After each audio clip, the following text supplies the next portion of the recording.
For the month of December, get 25% off your first month or your first year of a membership to the Second Wind Patreon. Supporting independent games media means you get more biting games criticism like this.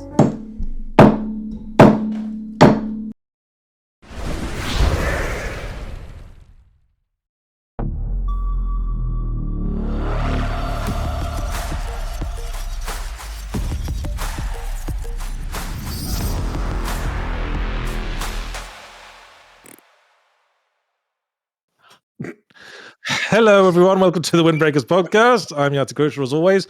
Unusually, as not always, Jay and Marty are not with me. I'm joined by Jack Packard, first of all.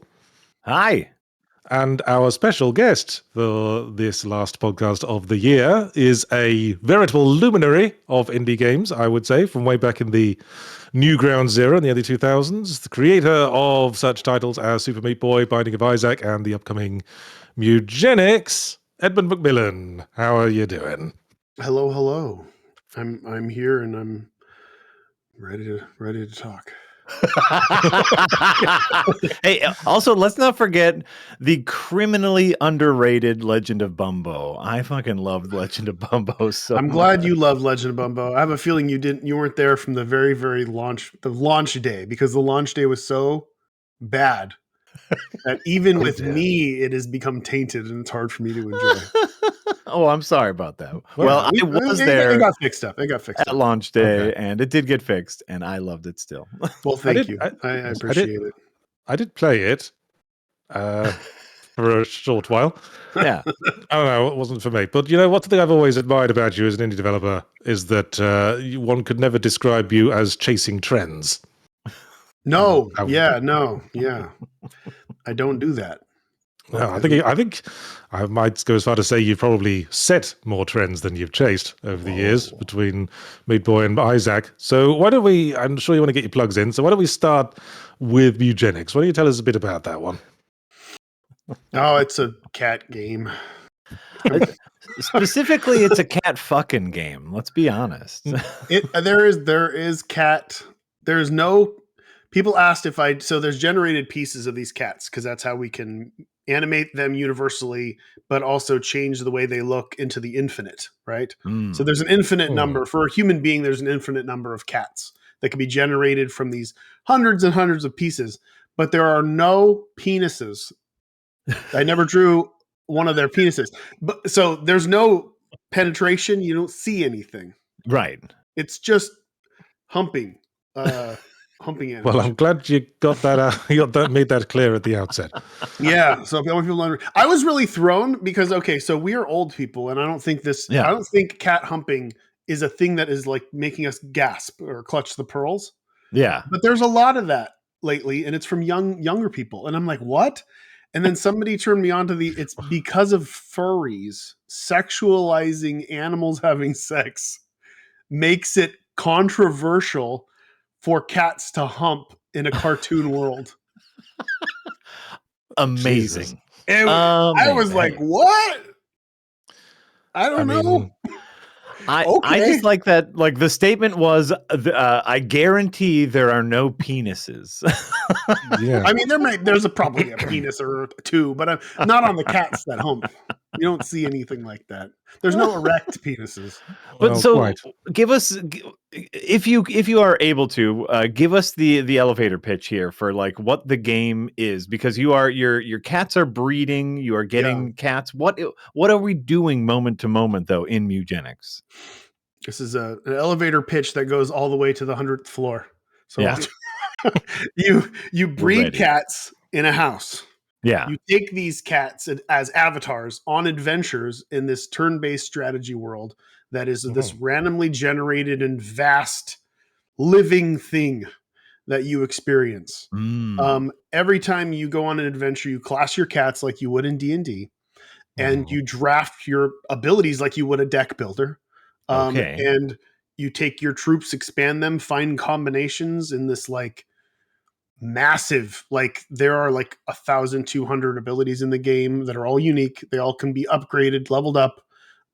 They're all like can talk to each other in many different interesting ways, kind of like items in Isaac, except these are universal. So like we don't have to hard code special things or whatever. It's like this will talk to this, and this, because there's so many different tags in the game that do that. And then there are like 950 items in the game, which also speak to those things. And there are hundreds of events in the game. It's very D&D. I mean, Jack, you'll get it. Yeah. It's very. I'm trying to make D&D here, but I don't think but with cats fucking. Okay, with here's the thing: it's D&D, but with cats fucking. Hey, D&D can have all the cat fucking that you want. That's the beauty of it. Sorry if you're experiencing stuttering while watching this live. By the way, I think YouTube's having some speed issues this morning. I know I certainly was. But the VOD should be fine once we're done. If you want to listen back. So, what was your major influences on the game? What previous games are you like taking inspiration from? It's like, for me, it's board games. Magic the Gathering is the number one. I mean, again, this is kind of like abstract because people are just going to see a turn-based game with cats fucking, and they're not going to understand what I mean. But it's very much the core of Magic the Gathering. Like this is me doing Richard Garfield. Like I'm making a playground for people to collect cards, but they're cats with abilities that can fit into different ways of play. Like if are you somebody who wants to break the game? Okay, well, let's support that. Are you somebody who wants to just goof off for the memes? Well, let's do that. Are you just like a straightforward aggressive player? We support that. Are you defensive? Are you control? You know, all that stuff is in there. It's very much that. It's Richard also Garfield, eh? Richard Garfield, one could almost say that as Dick Garfield, couldn't you? Yeah, you could say that. And how very appropriate for a game about cats fucking. Well, it's reassuring. Not all the cats that are fucking have dicks. Oh, fair enough. Oh, wow. Oh dear. Yeah. It could be many different reasons too. Incidentally, I did a voice cameo for this game, and so did Jack, I believe. So there's a lot of voice cameos, I believe. Yeah. Who have you reached out? Who's like the biggest person you've reached out to for that?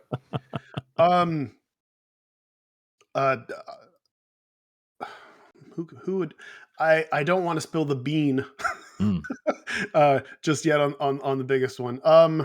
Sure. Rowan Atkinson. Hopper from Stranger Things. David Harbour. David Harbour, yeah. Wow. He's a fan of Isaac. Nice. Oh, wait. The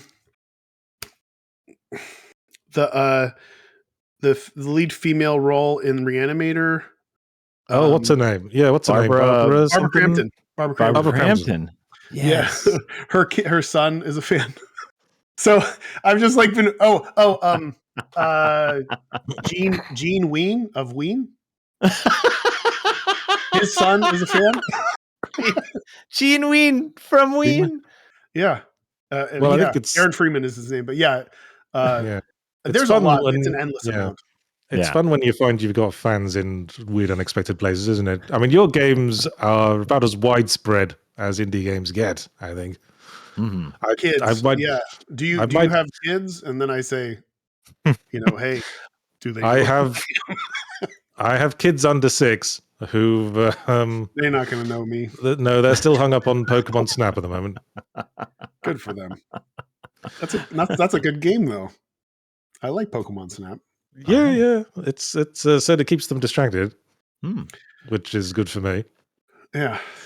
But you've been very much part of the backbone of indie gaming right from the beginning. So do you want to talk about how you feel indie gaming as a field has evolved over the years? Because when you started, you were just on like Newgrounds Flash games, right? Yeah, and like a lot of people are like confused when I'll post like pictures of me, John Blow, Derek Yu, and a bunch of other people hanging out, and they're like, "What?" It's like, but back when I was making indie games, back when I was in the beginning, yeah, you're not doing that anymore. Not doing that anymore. Back in the indie days, we all knew each other because there were only like 37 active, like notable indie designers. It was just this very small little tight knit community, and it like really exploded in like the 2010s, like right in the very beginning, like like 2008, I think was when it really like Xbox Live, everyone started supporting indies like huge. And then over the next couple years, the gold rush started and everybody kind of jumped in, and then it became kind of what it is now. But I was lucky enough to start when, I could I could be a controversial figure very easily. Like I could very easily turn heads. It's like before this, I was making comics, and it was much harder to make a comic that anybody cared about or felt like was unique or original or whatever, because it's an old medium. But like games were, and still are, a very fresh new artistic medium, and people aren't really exploring all the directions that have already been explored in movies and comics and whatever else. So I'm not doing anything new, but in this world, I guess it's crazy to write about things like cats humping. Shocking. I don't know, man. This is coming from kids on the internet, man. I don't know. Something's weird. Kids on the internet need a little shock and awe. And if their shock and awe is, dickless cats humping, I think that's fine. I think sure. It feels so hard to shock people on the internet these days. And we've all done our fair share of trying to do that. It is, and then it's not at all, because then you're confused on why they're shocked at something you said, and then the context is like, oh. Yeah. Let's not dwell on that too much. Yeah. No, but like, like thinking about Yahtzee's question, like the state of indie games is very different from when you started. Obviously, you are a dare I say, a grandfather of the indie gaming scene. Yeah, I guess at this point. Sorry, I mean, like, we're all old men. Sorry. There was an indie scene in the 90s. I mean, it was John Romero and John Carmack for the most part. But they were, indie, and that's really what started all this. Like I was brought in by Tom Fulp and Alex Austin, who looked to guys like John Romero and Carmack as like, this is what I want to be. I'm going to emulate these guys, and that was the late 90s, early 2000s, and then they carried into eventually what it became. Yeah. Have you ever been tempted to sort of leverage your way into like higher budget game development? I don't. Yeah, that's a question I get, and I don't know why I would want to do that. It just seems. I've had very similar thoughts, especially recently. It seems stressful, and I know people in the industry, and I get my ear full of the most earth-shatteringly frightening information possible that I could never ever do. Like I don't want to be responsible for a large group of people, and what I would feel. I couldn't do it. I'm just not built for it. Even right now, like to have to worry about what one of 3 artists that I have hired over the past couple of years is going to do when this ends, and then basically trying to figure like I don't like it. Like I'm not built for that at all. And I don't, manning the 6 or 7 people that I have been manning for the past couple of years is difficult. I don't think I could do it. So I don't like, they're all basically indie, and they're all self-motivated. And I know it's really rare. I know the team that I have is incredibly rare. I couldn't imagine hiring somebody and like being like, well, this person's not doing work. What do I do? How do I do this? And then I'd have to hire somebody else to do that job. And then I don't know. It's just like a mess. And I don't see what I could do with a larger budget or more people than I'm already not doing. I'm very much on board. I did a video quite recently that was just exploring the sheer process that goes into something as simple as just putting a person eating a bag of chips into a AAA video game.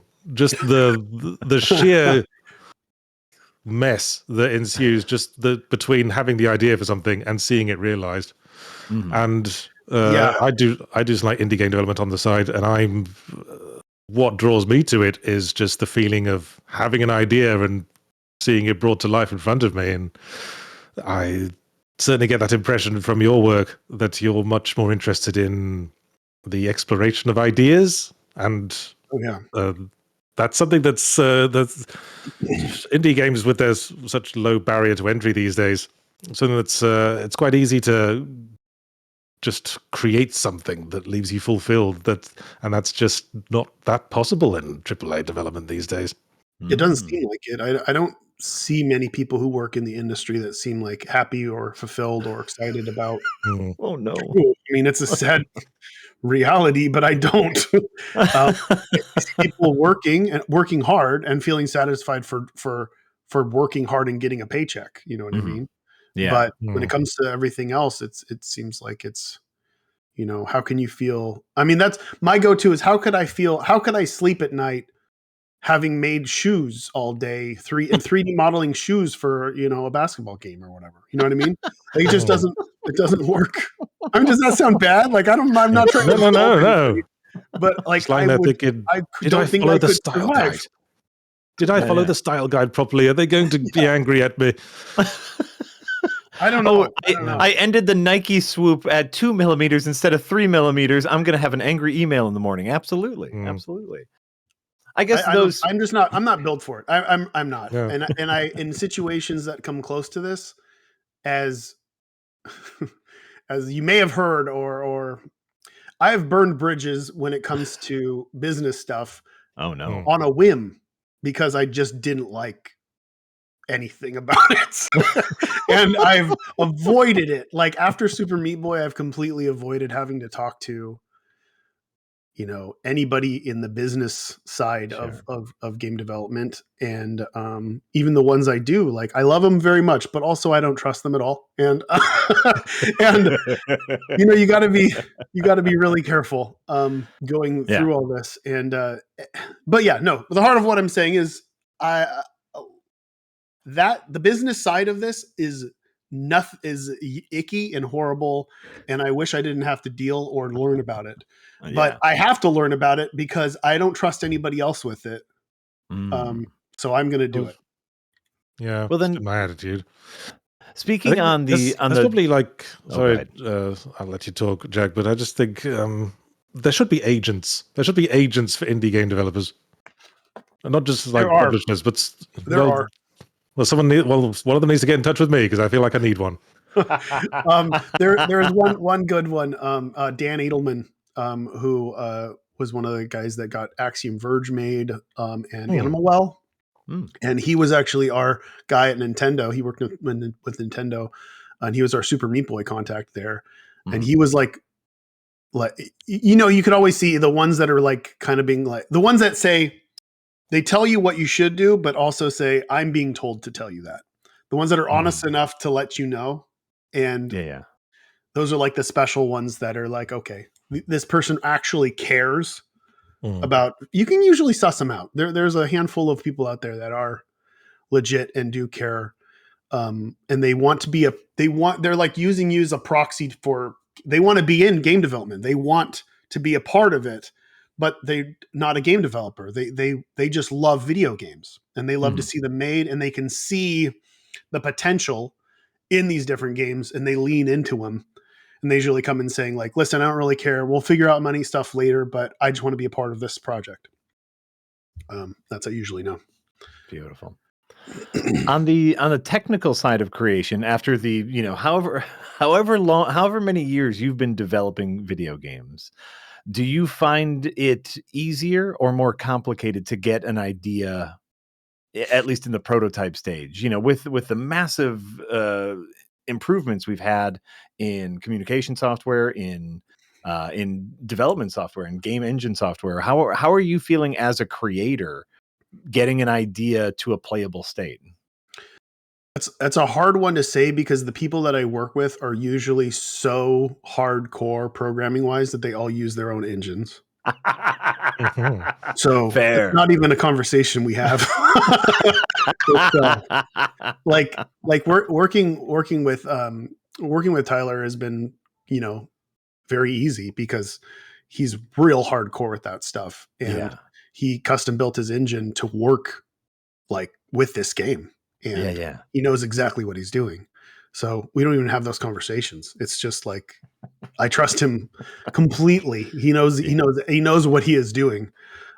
So we don't even entertain the idea of like, okay, well, what engine are we using? Or Right. We have to port this to Unreal Engine 5 now or something like that. Yeah.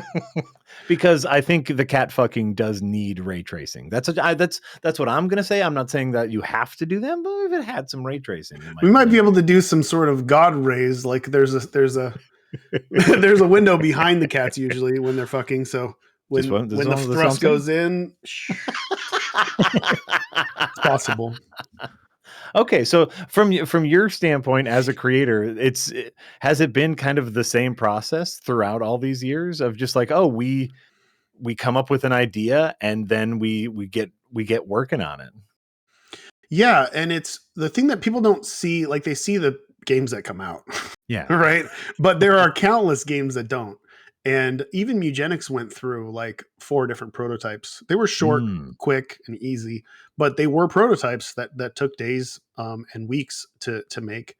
And in the past, I've worked years on games that never released, and for whatever reasons. And ideas are a dime a dozen. It's all about executing an idea and also seeing that the idea has potential to carry through a long period of development. Yeah. Like, is this game, not only is this idea good enough to make a large project that would be enjoyable for people to play in this long span of time, but also is this interesting enough for me to be inspired to work on it for that amount of time? That's a very important and realistic thing.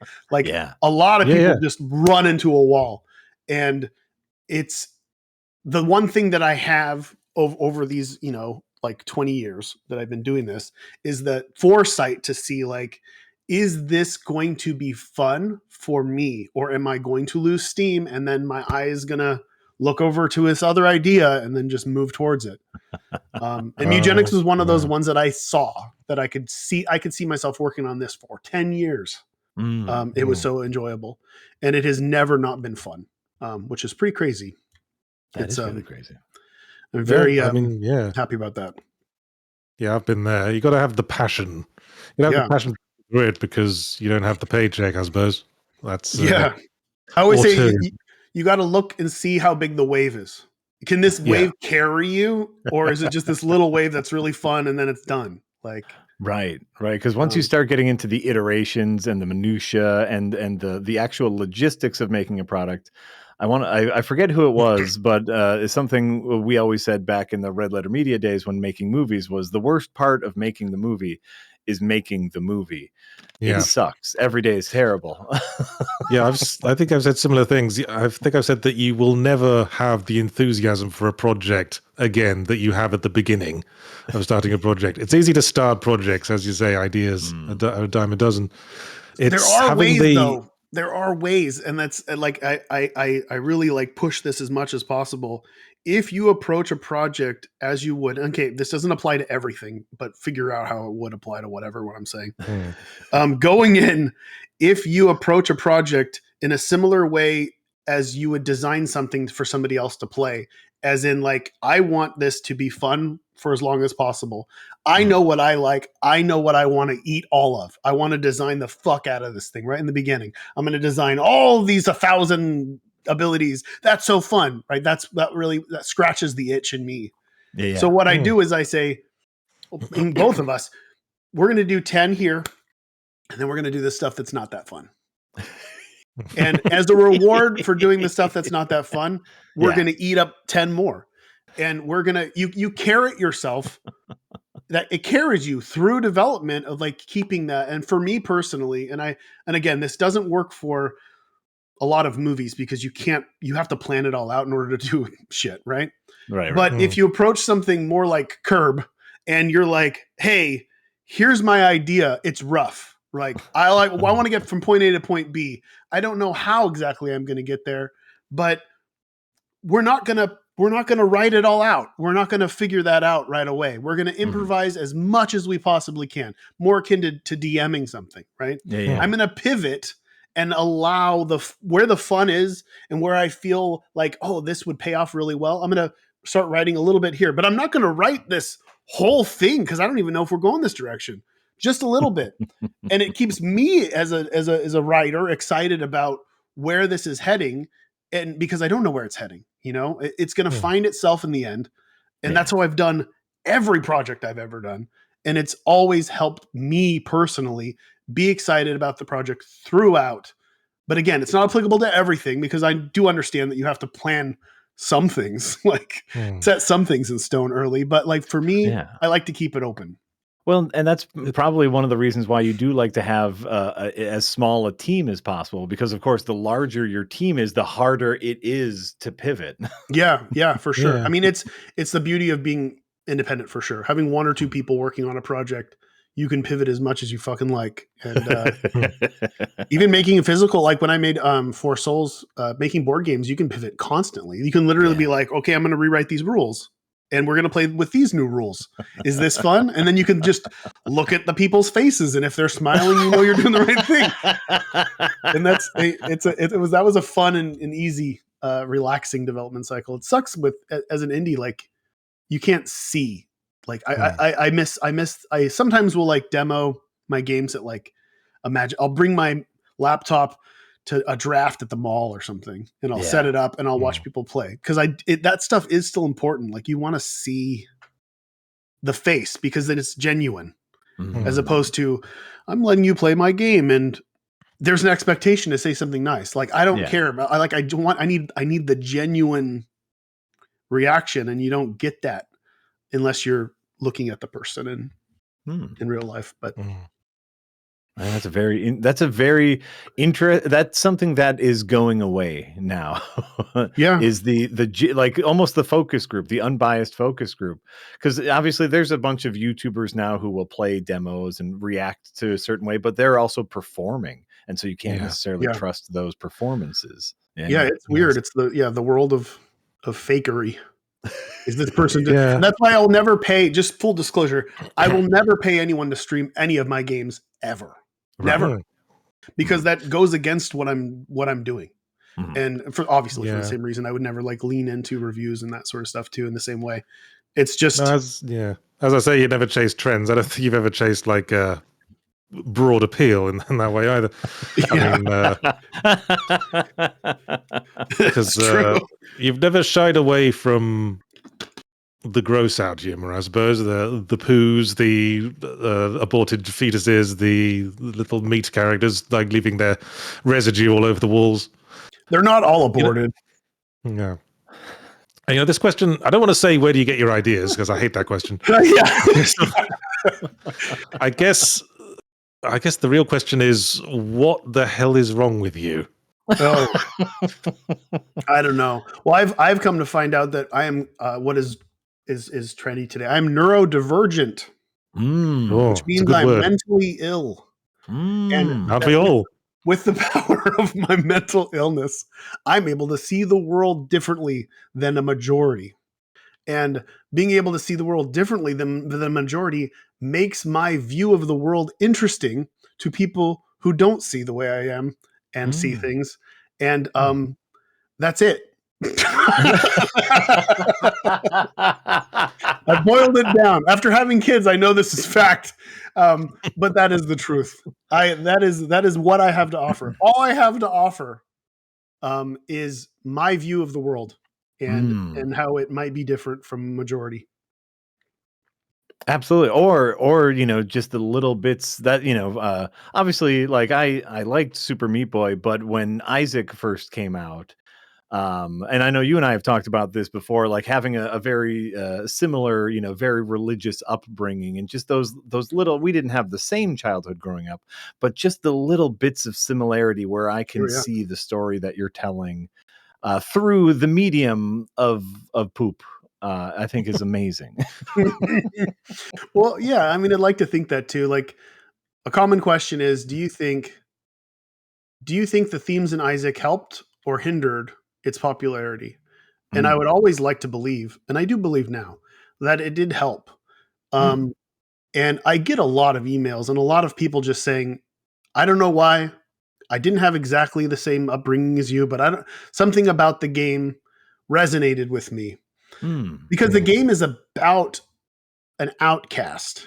Like it's about somebody who doesn't fit in, which I think is relatable to a large number of people, a majority of people, really, especially as a child.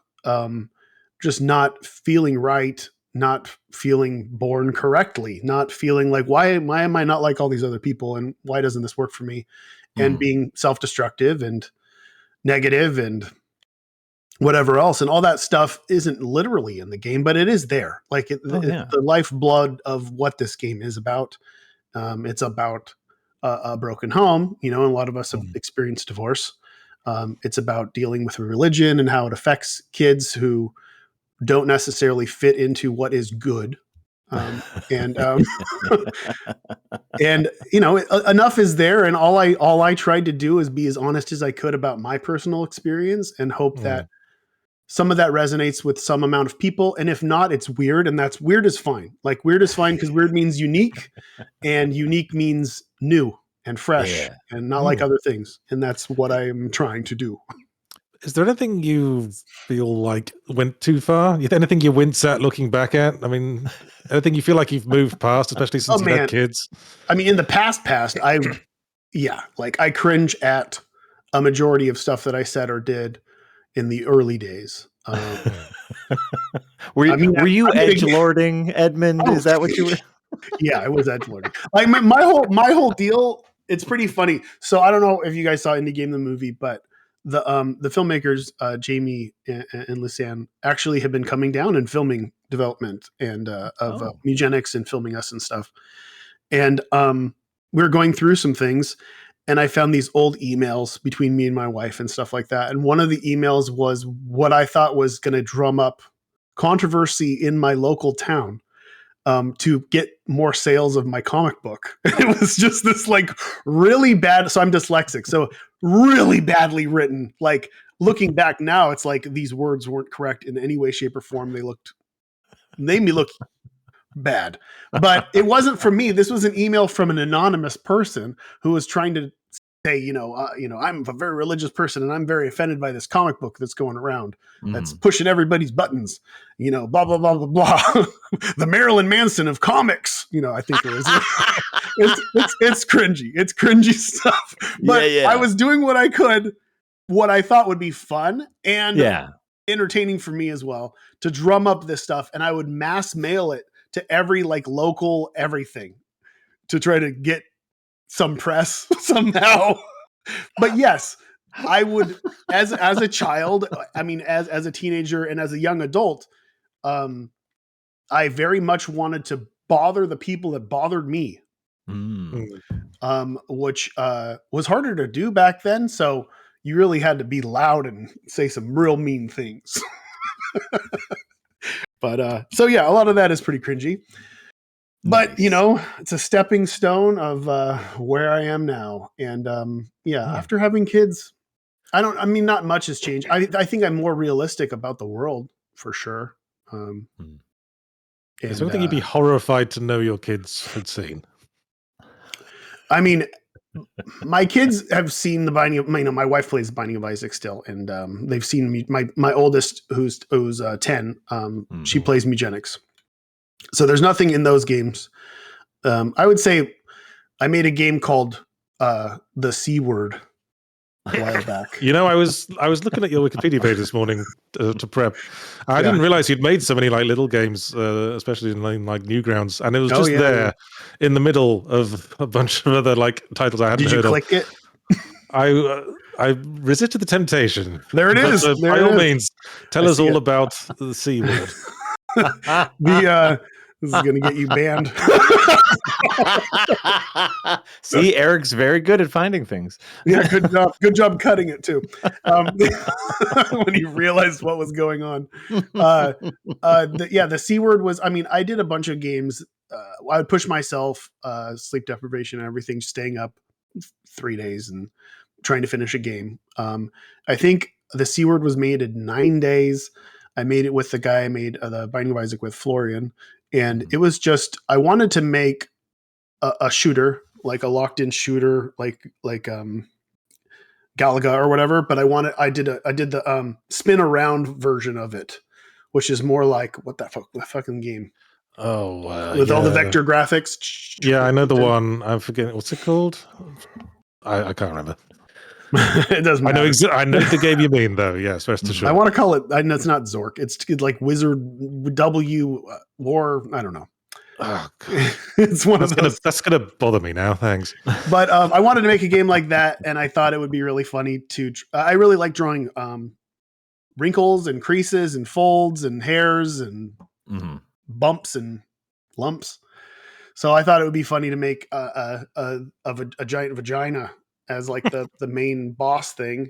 Yeah. Mothership. Oh, that's what it was. You know, in Gradius, the game Gradius, there's like a mid boss that always comes in, and it's a mothership, and it's got an orifice, a little opening, and it has these little hymen things in it, and you shoot the little hymen things, and they dissolve, and then you hit the core, and I thought that is so. In many ways, Mothership might have been a better title for the game. So I thought, exactly. I think it was originally called Harpoon. Harpoon. Because you would shoot anyway. It doesn't matter. It was just a little fleeting, funny idea that I thought, oh, isn't that funny that these things like this are basically like giant vaginas? I'll draw a giant vagina. It would be fun to draw. And then, of course, what would fight a vagina? A penis. And the penis gets power ups and. It's fair. I mean, I think it looks great, and I think it's still funny. But I would not show my children that. That's the one. Fair enough. Well, nice. I guess my last question would relate to the future. What's next after Mewgenics? Do you have any ideas you're excited about getting into, or do you plan on doing what you did with Isaac and just releasing Mewgenics 5,000 times over the course of about 10 years? I will. I think I'll do that. Quite honestly, I think that about a year ago, we were like, we need to stop expanding the game and we need to lock it down. So we made a DLC tab and started writing stuff in that. And I think we've got at least 2 DLCs worth of content and ideas that we want to explore.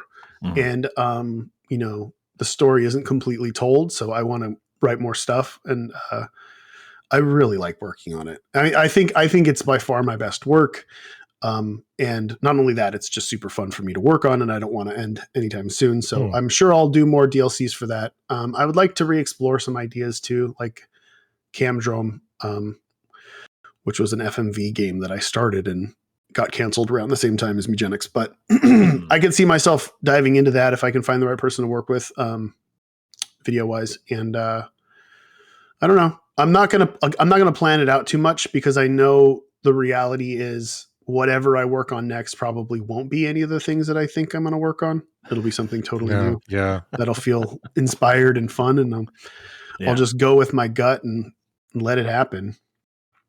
I just need to say how heartening it is as a fan of your work and just as a fan of the creative process in general. The fact that you're saying like, oh, Mewgenics, this thing I'm working on right now is what I feel is my best work. And I think a lot of people look backwards instead of looking forwards. And so I think it's incredibly heartening to hear you looking forwards to say, oh, this is the thing that I'm super excited about. And I can't wait for people to play it. I can't wait to play it. You have offered to have me play early builds, and I'm waiting for it to be done. I want to get my hands in that done version. I'm very excited. Well, thank you. Yeah, some people have given me shit because when I say this is my best game, and then a bunch of news sites post that as just a headline, they're like, "Of course." I mean, if you don't think the thing you're currently working on or the last thing you did is the best thing you ever did, then what the hell are you doing as a creative? But the reality is I've never thought that. Like, even when I was working on the Binding of Isaac, I wasn't sure, but I thought it was really special. Like, I'm like, well, this isn't as good as Super Meat Boy, but it was just so unique, and it felt really unique to me. But then looking back, I could say, that is one of my best games. But I could tell you right now, I knew that Bumbo wasn't my best game, and I never said that. God damn it. I loved Bumbo. I loved it. And I can say this, I don't foresee me making a game anytime soon that will be better than this. And I don't know if I'm going to try because this is a 6-year project and I've only got so much life in me. I don't know if I want to try to best this. So I might go back to making like little crappy games just because it's fun. Yeah. Hell yeah. Yeah, I'm with you on that. All right. Well, I think it's time to move to the super chats that have come up. Absolutely. We were having like connection issues, so there haven't been too many so far, but we can get through them all. Maybe some more will come in. Firstly, Raven gives $2 to give Raven's weekly word of the week. This is Raven's thing, Edward. Every week they challenge us with an obscure word to see if we know what it means. And this week they've gone with truculent. I'm going to assume, much like succulent, what it means is a real sexy truck. You're completely wrong. Damn it. It just means quick to anger. Bellicose. Well, that was fun. Nice to see you as always, Raven. Hjort87 gives 50 Danish kroner and says, ever heard of the online occult detective adventure game of the Cthulhu School published by Warner Brothers called Arcane Occult Mystery Series? No, I have not. Hjort87. No. Anyone? They No? just paid for you to say no. Yeah. Wouldn't be the first time. Okay, Pierre Pyro gives €2 and says, any AAA games Edmund has played and enjoyed lately? Yeah, indie guy. What's your big game? Don't take my hesitation as like I'm not that type of indie guy. Like I like video games. Yeah. Like, I play all the good ones. But I mean the last AAA title, I think, man, I don't know. It's hard to say. I really haven't purchased. I did not purchase in the last year. I haven't purchased any large games. That's probably a good policy. I've been putting together my like top and bottom fives of the year, and this has been a really good year for indies and a really shit year for AAA. I play a lot of board games. I play way more board games than video games these days. I think it shows in Mewgenics, but I don't even know what counts as like a AAA board game. But either way, there were no great board games this year either. I was gonna say you do play Dungeons and Dragons. That's probably a AAA. Sure. but really, Jack, I play DCC, so I'm not. Son of a bitch. Yeah, I highly recommend it too. It's a great system. Did you play Game of the Year, Claire Obscure Expedition 33? No, but my nephew did. I play vicariously through my nephew. He plays all the video games. Yeah. He says it was good. I believe it's good. I don't know if but it won Best Indie Game at the Game Awards and Best Debut Indie Game, and I call a lot of bullshit on that. Yeah, it's a hard one to say, but people have been arguing about this, and I was the guy who had no money who was yelling at the person who had $1 million budget that entered in the IGF and saying, "How are you indie?" Yeah. But I still view myself as indie, and Mewgenics had $1 million budget, so what do I do? Oh. Well, what do I do with that? Well, it doesn't look like it's got $1 million budget, I guess, is the point. 6 years. 6 years. Yeah. 6 years in paying people. It'll eventually take its toll. Fair enough. But I don't know. They weren't. This is the thing. They weren't indie because they were working for a studio, and they left the studio to form their own studio independently, right? Yeah, they were former Ubisoft guys, I think. It's just another form of indie. But I mean, isn't Rockstar also like indie? Yeah, I mean, Valve is indie. Yeah. It depends how you define it, I suppose. I mean, it's really one of those things where it's up to the person. Like, they obviously believe that they are indie, or they would have said, I'm not gonna receive this.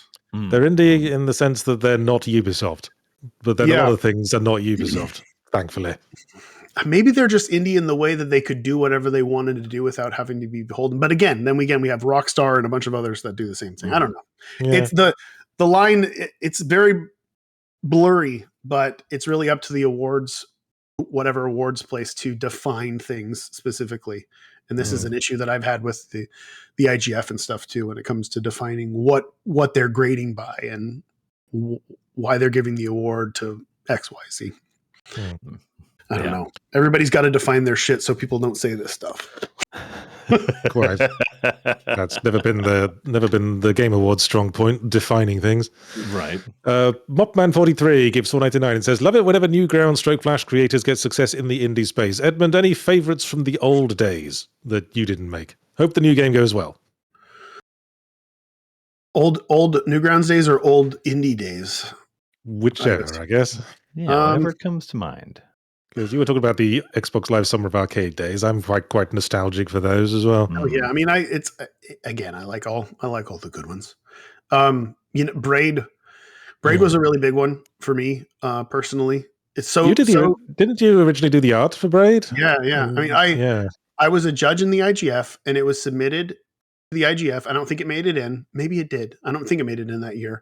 But it was all like MS Paint art that looked like he looked like the character looked like Mario. Like it was all placeholder art of John's. And I loved the game so much that I reached out directly to him and said, you need an artist, and let me help you. And that's why I liked it so much. I wanted to be involved with the project because it seemed so special. Mm-hmm. World of Goo was really special. Castle Crashers and yeah, all the good ones back in the day. There was a time when I thought you made Castle Crashers. Me and Dan both work in Flash, so yeah, the lines look similar. It was the Flash. It was the obsession with buttholes and farting and that pooping. sort of thing. Yeah, definitely. We're cut from the same cloth. Fair enough. Where was I? Sinus the Hedgehog is $5. Says, "I love background stories indie gaming managers, like how Unpacking tells stories through its items, or Power Wash Simulator with missing cats and a volcano." Yeah, I guess it's pretty easy for indie to not fall into the trap of trying to be too cinematic the way AAA does, because you can't. Because you can't. Limitations make some really interesting. I mean, limitations cause creative people to do creative things. So. Well, I've always thought that. That's partly why AAA is so bland these days. But again, I think a lot of game designers, especially in the mainstream, lean into traditional storytelling in order to convey a point and do whatever. And people eat it up, right? Like, I feel like such an out of touch old man when I see a trailer for something that all it is a rendered video. And people are like, "This game looks amazing." And I'm like, what the fuck are you talking about? This is a movie. We've been shaking our fist at that cloud for 15, 20 years now, and the cloud is just getting bigger. Yeah. Yeah, exactly. But it's true. And I play games for a very different reason. And granted, a lot of, and who am I to say what people can and can't enjoy and whatever else, but I think it's really interesting when a game utilizes gameplay to build a world and tell a story. And I try to do that as much as I possibly can, because that is the advantage that video games have that movies just can't do. And so I think that is important regardless. Yeah. I'm a huge fan of Lucas Pope's work in that sort of area. Return of the Obra Dinn, Papers, Please. Yeah. Yeah. There's a lot of that in games in general. But it is overlooked, I think, in the mainstream for sure. And it might be overlooked because it's harder to do that, like little stuff without, what's the word? An auteur, like kind of pushing the whole thing of like, I would add this because there's an unspoken, like, I don't know. Yeah. But indies do it, and they do it pretty well. Yeah, I mean, every now and again you see a captain. Yeah. Every now and again you see big money sector trying to like do something along the lines of like the stuff that indies pioneered, and then and that results in things like 12 minutes. I didn't. Yeah. Don't play it. Don't play. It's not. Don't play 12. Yeah, don't play 12 minutes. It's not worth it. It's not worth it. It's worth it for the goof, but it's not worth it for your time. Final things sour you to the concept of time loops. Yeah, it's incest babies. But I don't know. Maybe that there's a place in Binding of Isaac for that kind of thing. So Anyway, Tsunami Dusha gives $20 and says nothing. That's Thank you, his Tsunami thing. Dusha. And then Silence the Appreciate Hedgehog the comes back support. with $2 and says, Ed, would you team up with Lucas Pope or Eric Barone? Ah, speaking of. Yeah, it's common to get these questions, but then like, what would I do? Oh, yeah. I mean, that's the trouble with like indie auteurs, I guess. People talk about, oh, wouldn't it be great if they had a team? What if they're great if such and such worked with such and such? They'd probably hate each other Yeah, by the end we'd of it. probably get in a fight. Like it's. Yeah. I think it would be hard to make a good game with two lead designers. You know. Yeah. I mean, I can pull a braid and I can draw badly. Right. I can do character design. Sure, I'll do Yeah. enemy design and whatever else. There you go. And but then I'll get mad for playing second fiddle. And I'll Mm, leave. I know. I mean, the studio will fall apart. yeah. when I make games, I do like all the art and the coding myself because I feel like I've got the best idea of my vision. Yeah. And I've worked with like artists in the past, and I just get really antsy waiting to hear back from them. Like, I want to like put stuff in the game now. I need to wait for the email before you can give me the stuff to put in. Art doesn't matter. Art Doesn't. doesn't. Don't take that out of context. No, yeah. Well, whatever. Blistered Oh, Soul it's all over. 4037 gives £199, says 2010's Source Engine horror evolved YouTube and games. What? What? I think they're saying that Source Engine horror games sort of directed the way YouTube and video game coverage on YouTube happened. I don't know if that's right. That's just what they think. Great. Okay. I'm sorry, we have nothing to add to that statement. Yes. Thanks for the money, though. Anyway. They got their name read. It's Yeah, that's it. That's part of it. Witticism gives $5. Says, what a guest. Edmund, I've been playing your stuff since back when I was probably too young to be on Newgrounds. Thanks for coming on to the show. Yes. For some reason, when I think back to the Newgrounds age, the first thing that springs to mind is a Flash animation I once saw called The Shit Eater. Which was just an animation of a man standing probably too close to someone at a bus stop, talking about how much he likes eating shit. And then he starts eating shit to the tune of Discotheques and the Sexolettes song, Keep Dancing. And then... Sounds funny. And then puts a thumb up to the camera and says, to try it is to love it. And that's, for some reason, of all the Newgrounds Flash animations I used to watch back in the days, that's the one I recall. Great. And is there an equivalent of this now? Like where do kids go to see the Shit Eater? Or their version of Roblox, the I Shit think. Eater? Well, they go to Roblox. Roblox and then get preyed upon by sexual predators. Yeah, come in the bathroom. I've got the Shit Eater playing 24/7. Yeah, that's the edgy gaming experience for kids these days. The Yeah. now, my daughter, we watch her while she plays Roblox, and the creeps will come out like right away. Yeah, I mean, remember when they said video games would corrupt the children? Now they literally do. Because they have to get you. It's that second location thing. They have to get you out of Roblox into something else in order to get you. Sure. And it's like she's like, this person's asking for my phone number, and I'm like, okay, let me talk to this Jesus. person. Yeah, and they're like, they're pretending to be a little girl and saying, my mom only lets me play with people on here that she knows personally, so give my mom your number. Oh my God. Yeah. And we're like, just fucking talk shit to her. Like, go ahead, go off on her. And then my daughter's like, you're a liar and blah, blah, blah. And they're like, now my mom's very upset that you wouldn't, just trying to manipulate her even more just in case. Oh, man. And then we reported it. But it took all of 10 minutes for that to happen. It's nuts. That's upsetting. Because I feel like there's a lot of people who probably aren't as vigilant when they send their kids off to amuse themselves on the computer. Oh yeah, one of the good things about growing up with the internet is I know how bad the internet is. We've all been there, and I know how to set things on iPads. Make sure she can't get in places. Ooh, parental controls, y'all. Yeah, which are hard to use.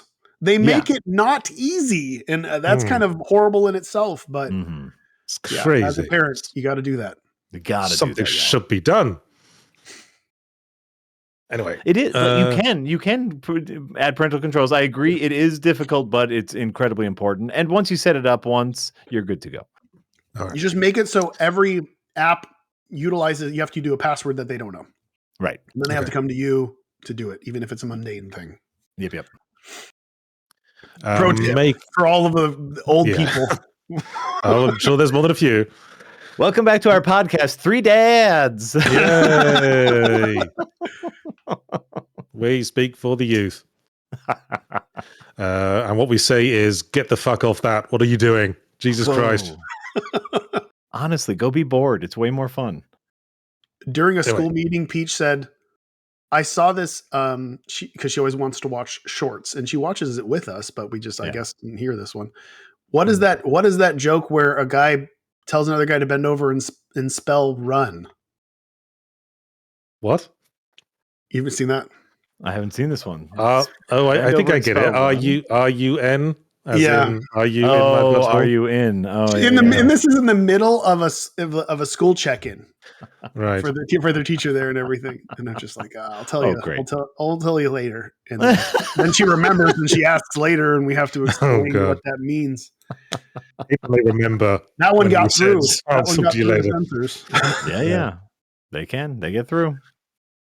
Makey69110 gives £5. Says, big fan, Edmund, trying to infinity% Isaac before Mewgenics releases. Do you think Steam Workshop helps with Isaac's appeal? Will it be in Mewgenics? Man, I think just about everything helps with Isaac's appeal. I'll tell you guys something that I just found out because I have, every year I pay Florian his percentage, even for the Rebirth and Beyond stuff. And he's like, do you know that you've been paying me like this much percentage more every year for the past 6 years? And I thought there was something wrong. And I thought I was doing the math wrong. Mm-hmm. The Binding of Isaac has gone up in sales for the past 6 years, exponentially. What crazy? It's nuts. Like, there are still people finding it. No, it's the whole. It's there. There's a whole for the past 6 years. A younger audience has grabbed onto it. Yeah, and it has become meme worthy. And I'm seeing like all the memes that were SpongeBob memes back in the day are suddenly like Isaac-y memes. Yeah. So it is great. Like the tail is like I would not even know because I don't look at these things. Yeah. But he pointed it out and I'm like, what? Just to make sure I wasn't paying him way too much. But I looked it up and he's like, and the graph is it's crazy. Yeah. So something and everything, I guess, is helping. Like we've done updates and stuff like that, but of course the mod community is definitely keeping it alive for sure. Mm-hmm. They're filling it full of new content constantly. And I'm all for it. I mean, we'll definitely do some mod support stuff for Mewgenics. It's that'll be an easy one to mod and a fun one to mod too. So it'll be fun to see what people do with it. Well, that comes from, as you say, the way you design it. You design it so it stays fun for you. So you make games so that you can always add new things to it. That's seems to be the pattern with what you've always made. And again, the core is Magic. So it's one of those games that Magic will make expansions forever. Because it's so easy to use the rule set and expand with new mechanics that are similar to other mechanics. And Mewgenics is very much the same. So and people are already doing it. There's like a forum, there's a Reddit as well as a Discord that they've gone through every video that has ever been posted, even some that like have like I move the camera on TikTok over to another screen. And they see a third of an icon, and then they're like, "Well, this has got to be this class." And then they dissect it, and then they go through and do the math on like 75 because there's like 75 abilities per class, and then 1,000. You know, they number crunch this thing down. They've figured out a majority of the classes. They've really taken it apart. But yeah, I don't even know what I was talking about there, but people get so fucking into it that I'm sure that they're already coming up with ideas. They're already posting. They're like, oh, this would be a perfect design. It's like, well, we made that. We're covering all our bases. You just don't know it's in yet. But I know that the frustrating part of all these things is I have a hard time. I would love to do another expansion of Binding of Isaac with a new character, but the odds of me coming up with something that is similar to something that might already be made as a mod is pretty high. Yeah. And what do I do in that situation? Yeah. Well, somebody's going to point it out. I do is I try not to look. I'm not like influenced. But then I don't watch other people's reviews of games. That's yeah. You don't want to say the same thing and be like, yeah, you just copied this guy. Oh yeah, no, and so it probably is best just to kind of like wash your hands of it and be like, this is all, this is yours now. We've buttoned it up. Good luck. Run with it. There you go. Yeah. Figure it out. Silas the Hedgehog gives $5. Says, if any of you gents like humorous Victorian short stories, hopefully Yahtzee, check out the Grimsby and Gravenhurst Supernatural Detective Agency shorts. Okay. Thanks for the recommendo. Appreciate that. And then Pierre Poirot gives €2 and says, has Edmund played Spelunky 2 and Stroke or Blueprints? I did. I played Spelunky 2. Spelunky 1 is like one of my favorite games. I'm definitely the top 10 best games I've ever played. I love Spelunky. Fuck yeah.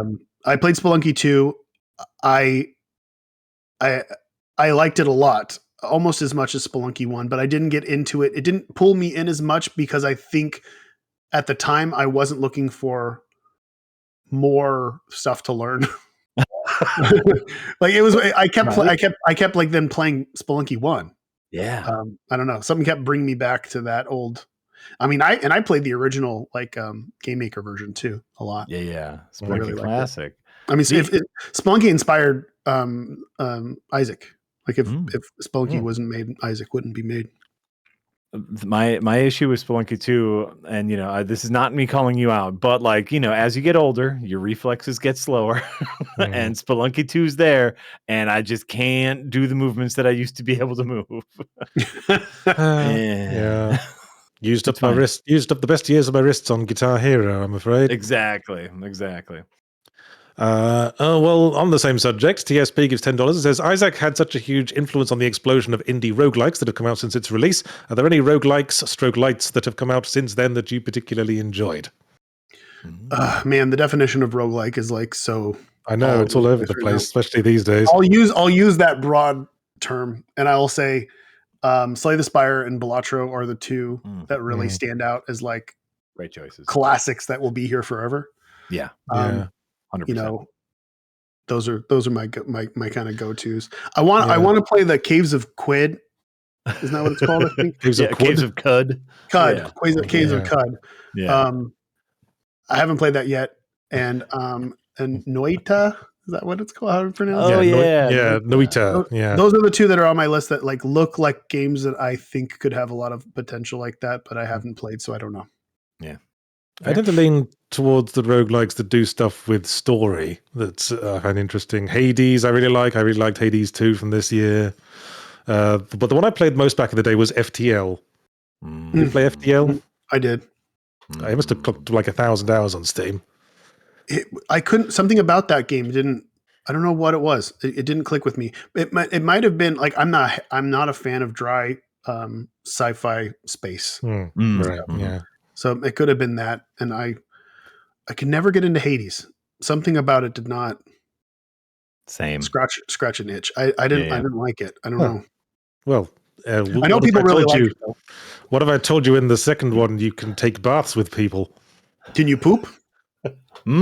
Afraid not. While you're taking a bath? Well, you may be. I mean, we don't see. Maybe they're doing it like quietly. It sounds good then. Sounds pretty good. Anyway, Sinus the Hedgehog comes back with $2 and says, no harsh feelings over ZP's Super Meat Boy Forever. Ooh. What's ZP's? 0 punctuation. I think I covered Super Meat Boy Forever and I didn't see it. I didn't work on that game. No, you didn't, did you? Which is just as well, because it was absolutely terrible in my view.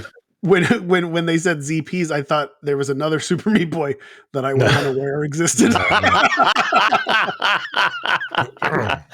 I was unaware about the new 3D one too, and then it like came out, and I was like, "Huh? What?" There's a new 3D one. Yeah, Oh, Yep. great. Yeah. Oh, yeah. I looked. I saw that. made That by a looks like totally it's- other studio. Like it's, Yeah. I know. I know And I know the head of the studio that's not the one that's developing it, but the one that's publishing it. I don't know. Hmm. I'm so just- far removed at this point. I just don't see Fair. that working. I mean, 3D platforming. I mean, adding another dimension to platforming is always Very hard. very hard. Very hard yeah. to do. Especially in something that wouldn't have demands, approached that. especially in something that demands precision, like a Super Yes. Meat Boy.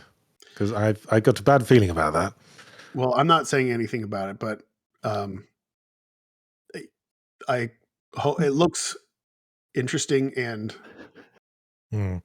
I played the demo, and I think it's probably better than the one before. Okay. Very diplomatic. We love it. All right. Yeah. Well, speaking of diplomacy, Simon Central comes back with another $2 and says, "Any indie devs on your shit list who need to quit?"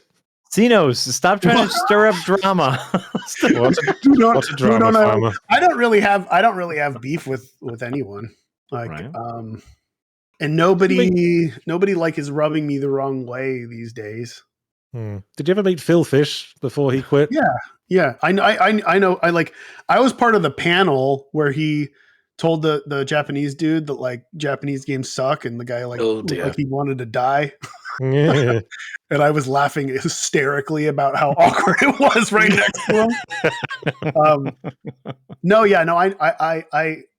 I knew Phil. I'm assuming he's still alive. I think he's DJing at this point. I don't know if he's working on games, but More power to him. Yeah. I had no issue with him. The dude is a character.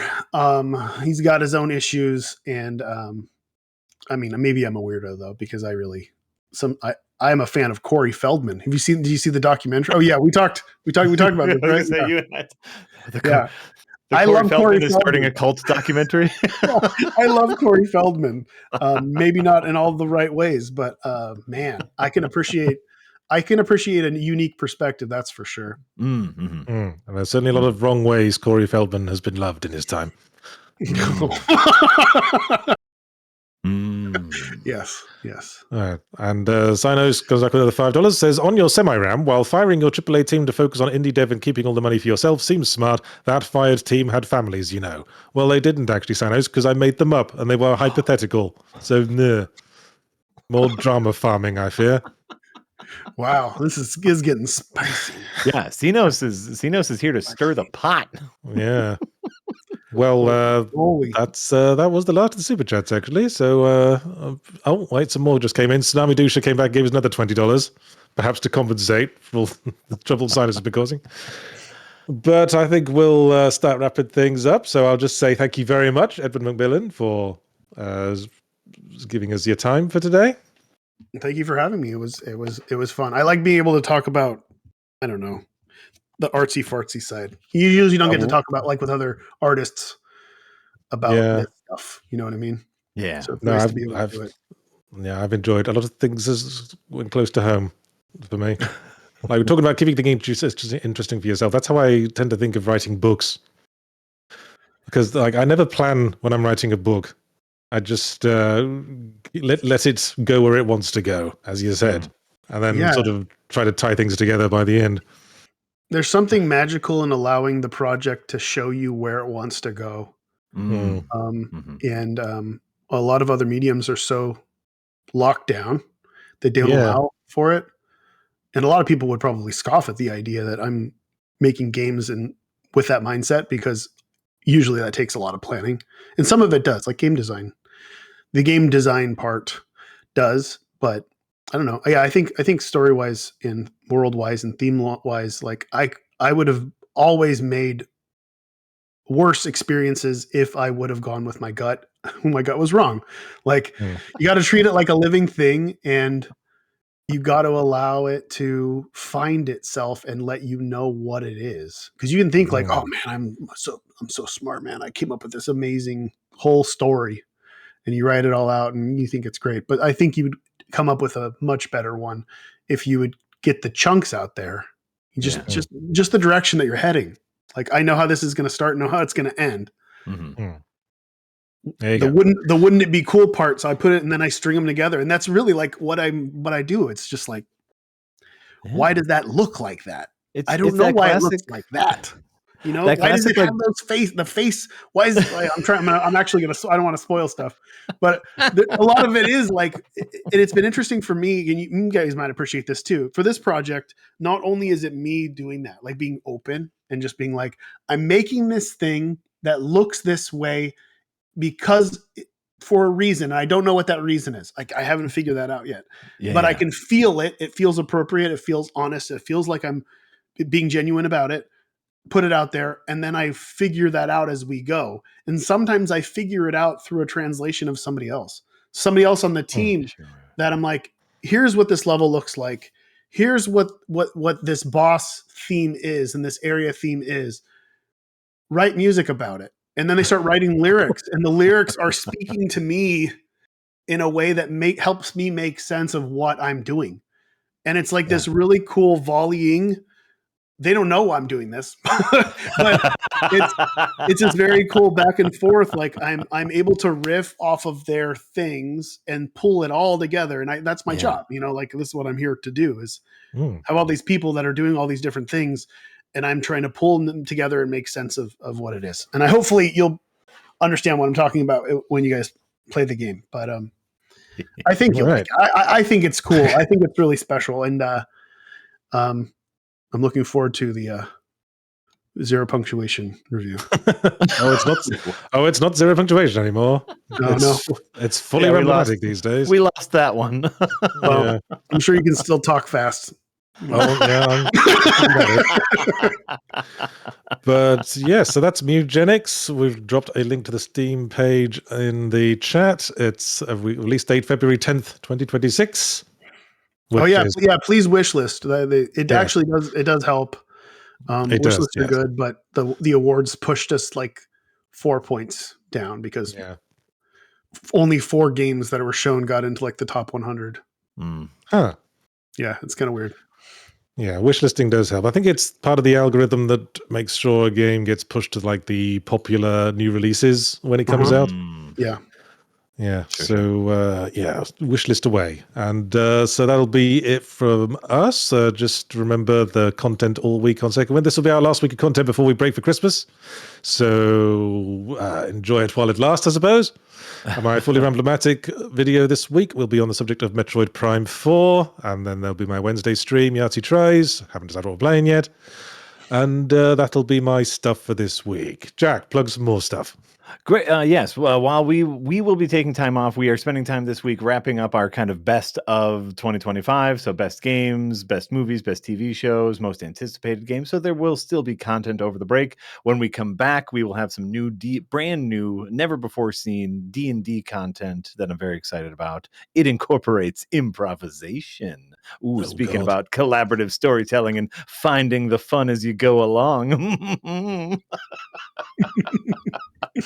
And I'll be back streaming tomorrow. Tomorrow we have the Rewind with Marty and Darren and I talking movies. And I'll be streaming Thursday more Dark Souls. Edmund, how can people find you? I'm on TikTok. Oh God! My dances. Yeah. Doing my dances using AI filters that upset everyone. Fuck yeah! Their heads explode the moment they see it. Any last things you want to plug before we wrap up? My head. Okay. plug yeah. Great. All right. Well, thanks for listening, and we'll see you all next time. Bye, everyone. Bye. Yeah. I would like to.